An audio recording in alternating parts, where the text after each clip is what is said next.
watch the road while you're talking, right? Well, you're gonna interview me now? Well, this is your hour. Oh, my night vision hour. Yeah, your night vision time. Okay. And this is the time that everybody will really get to know Kris. Yes. You know, this is Christopher Knowles, and April 29th, he's 17 years old right now, and he's going to be 18 in April, and he's got aspirations of writing a book one day. Yes, I do actually. So if he does that, it means that he's got to, he's got to go right from the beginning. He's got to talk about his whole life, how he remembers it. Yep. Try to. And so we wanted to get a sneak preview of that, so we'd be the first before the book comes out. Yes. See how you're going to tackle this book. So that would be the first question. If you were thinking about doing this book,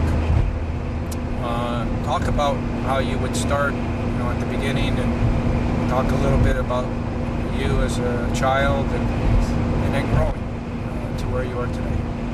Well, I guess how I'd start the book is, I was born with a rare disease called biliary atresia. First, I would talk about the disease and actually what it's all about, and then I'd get it into my situation and how it affected me since I was born until now. So far, I kind of know that biliary atresia is like a disease that you have an alcoholic's liver. You were born with no bile duct or no tubes attached to the liver. In my case, I was premature. I was 3 pounds 12 ounces when I was born. So my liver didn't get to fully developed as a normal person. That's why hence the disease biliary atresia, because I wasn't fully developed. So when I was a young kid, born 3, 2, the doctors told my parents that I wasn't supposed to live past my 2nd birthday without a transplant. My parents were pretty devastated and shocked at the same time, and really didn't know what to think. And over the period of years, my 1st birthday, my 2nd birthday, I was yellow as can be, aka jaundice. I was glow in the dark, basically. If you threw me outside, you could see me for miles. And so that's where they started finding out more about liver disease and how it worked and all that kind of jazzy jazz. So after that, finding out that I needed a transplant, they had to do multiple surgeries. So what do you remember when you were going through that? Well, when I was younger, I don't remember much besides of watching all the videos when I was younger, but it looked to me that my parents really had it hard. Like, my dad worked as a chemical tank cleaner, so he was busy all the time. I was living in London, where I was born and had all the surgeries, where my doctor is. So my mom was staying there with me while my brother and sister were at home with my aunts and my uncles.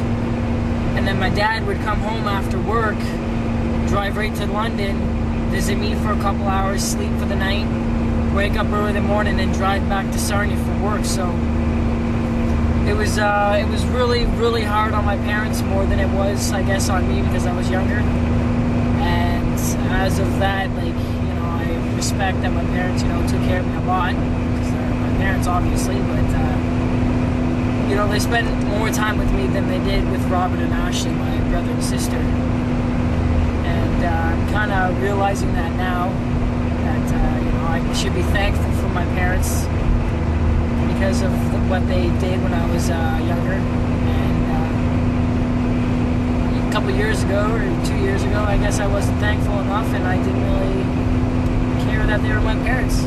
So So did Ashley and Robert have any problems? Like When they were kids, or born, were they no, healthy? they were born healthy. Ashley was born more healthier, more smarter, and she had more like talents and stuff. Like she's an amazing artist. She's really. So they didn't brilliant. have nothing to worry about them. No. It was actually more me and my brother. Me with the disease and all the surgeries in hospital, and Robert with his mental and running away skills. Yeah, but not when he was young, though. Oh, He yes. was healthy when he was young. Well, healthy. I but mean, 2, 3, 4 years old. He's not running away at that age. Did you see? he wasn't in the hospital at that age, but he was desperately sick. Like he got put on Ritalin and stuff like that. Like he had a temper problem. He had like When he was young, like yeah. 5, 6 years yeah, old. yeah. He ran away from school in SK. Oh, really? And my dad came in, and the teachers and stuff thought that my dad beat my brother. So the 2 teachers and a principal took my brother into a bathroom and stripped him naked.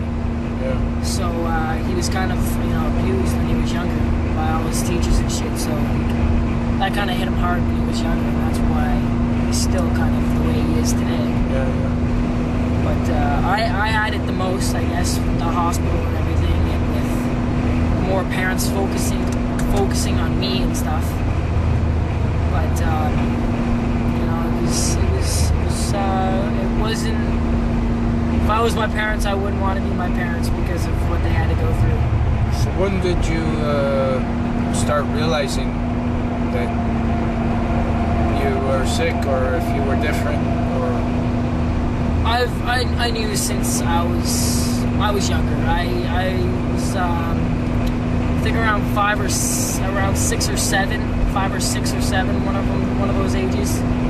I got into the Liver Foundation in Sarnia, and there was a few people that were very, very close to me. One girl, his name's Audrey. She was waiting for a liver transplant. She had cancer of the liver. And the doctors told her they will not give her a transplant because of the cancer. And basically she had to die. And about 4 years ago she passed away. Or not 4 years ago, sorry, but like 6 years ago, 6 or 5 years ago. Just after you came to Sarnia. And so I've been with the Liver Foundation since I was younger, so I knew that I had this disease, and I knew that I had a problem, but I guess I didn't know more about it until I was older. I guess like what more with the disease. All I knew is I needed a liver. That was it. I didn't know about, and I guess I knew about biliary atresia. I just knew how to say it. I just didn't know what it was. And I guess as I got older, I started looking more into it. Like, what is this disease? Like, how did it happen? Like, things like that. And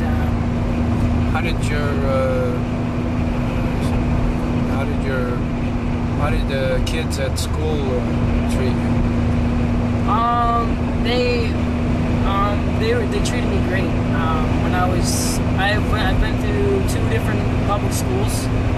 The first one I went to was Our Lady of Mercy, and then we moved from that school.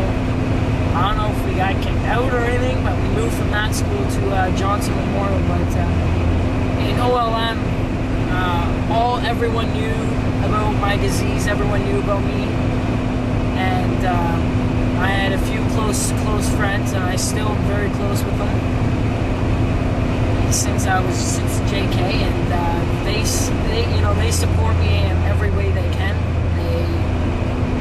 They help me out in any way they can and stuff like that. But the